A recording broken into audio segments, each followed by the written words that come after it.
The father that raised me actually adopted me. I remember meeting him for the first time, and I remember going to the courtroom and my father agreeing that he was going to take good care of me and take that role of father.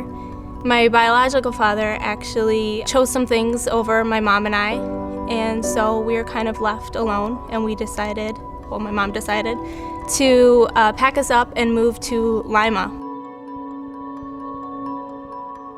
While we were kind of starting over, my mom accepted Christ and she became a Christian, and the same man that led her to Christ introduced her to my dad, and they got married, and he adopted me a couple years later, which was a major act of the Lord. It took some convincing to my biological father just to sign over those rights and allow us to become a family. As I got older and I started kind of questioning, my story and where I came from, I started kind of wondering why he would sign those papers, why he would give me up, in my opinion, so easily. And that's when the lies of Satan started. I started seeing my story as more of coming from a place of rejection and not good enough and not worthy. And I started wondering if my dad had only adopted me because my mom wanted him to. Was I really just the girl that kind of just came with his wife? I kind of adopted a spirit of being an orphan. I just wanted to feel loved and accepted, and I definitely pushed my parents away. And I was so convinced. I had listened to Satan tell me for so many years that your dad never wanted to adopt you. He was only doing it just to make your mom happy.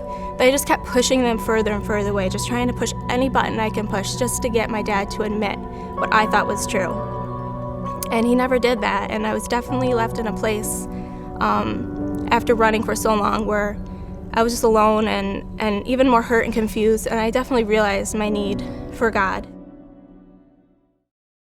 So that fall of 2005, I decided to go to Elim Bible Institute. I definitely kind of went dragging my heels the whole time. You know how when you're in a place and just everywhere you turn, you're just kind of hearing the same thing from God. It was every sermon I heard, every song that was sung at chapel, every Bible study I went to, almost every class, there was always this theme of God as the Father. And for me, I did not understand what that was. I didn't understand how God could be the Father. I understood God as, the creator, God the judge, but I never understood God as the Father, because the word Father to me had been so tainted, and to me, I had just known Father as giving up on someone when it got too hard, and then when it came to adoption, I always thought my dad only adopted me because out of obligation. So for me, it was like you could easily lose that father role quickly.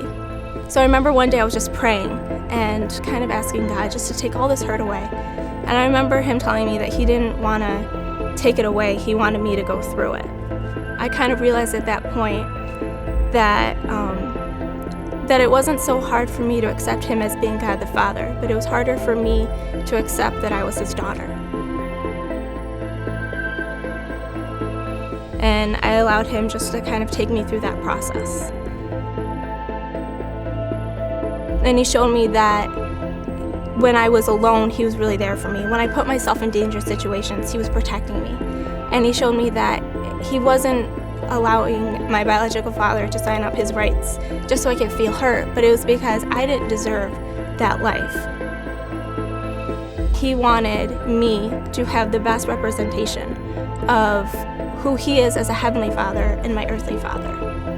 And in the same way God chose me, my dad chose me as well.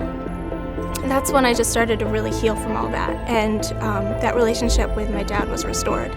And I just allowed myself to see myself as a daughter who was worthy of love and who was worthy to be called daughter.